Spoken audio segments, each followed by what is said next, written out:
deputies for this debate. I won't be in a position to accept this amendment, which is in my view indistinguishable from the amendment on the same subject that was put forward at committee stage, which we did have a vote at and a very long discussion in relation to.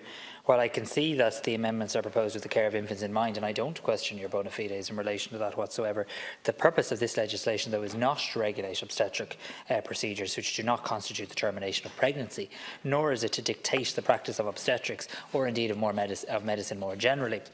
You do need to remember that this piece of legislation bans termination of pregnancy once viability is reached, unlike other jurisdictions, including many which have been referenced during this debate. Medical practitioners are always required to maintain professional standards and to uphold medical ethics. They're bound by the professional regulatory mechanisms to deliver medical services in accordance with best medical practice.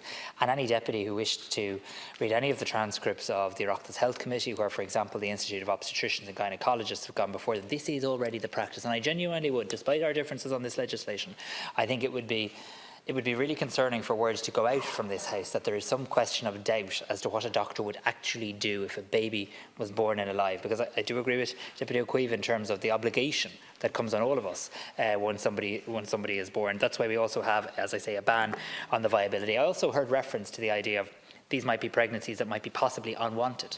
Obviously, in these situations that you're discussing, this is a situation where there's a serious risk to the life of the woman, to serious harm to her health, or there's a fatal fetal abnormality. This is a situation where a pregnancy has gone wrong, and our medical profession is intervening to protect and save the woman, and as you've heard countless times, will always endeavour where possible to protect the life of an unborn baby as well. There's absolutely no question, as by the way, I'd like to suggest would the mother as well.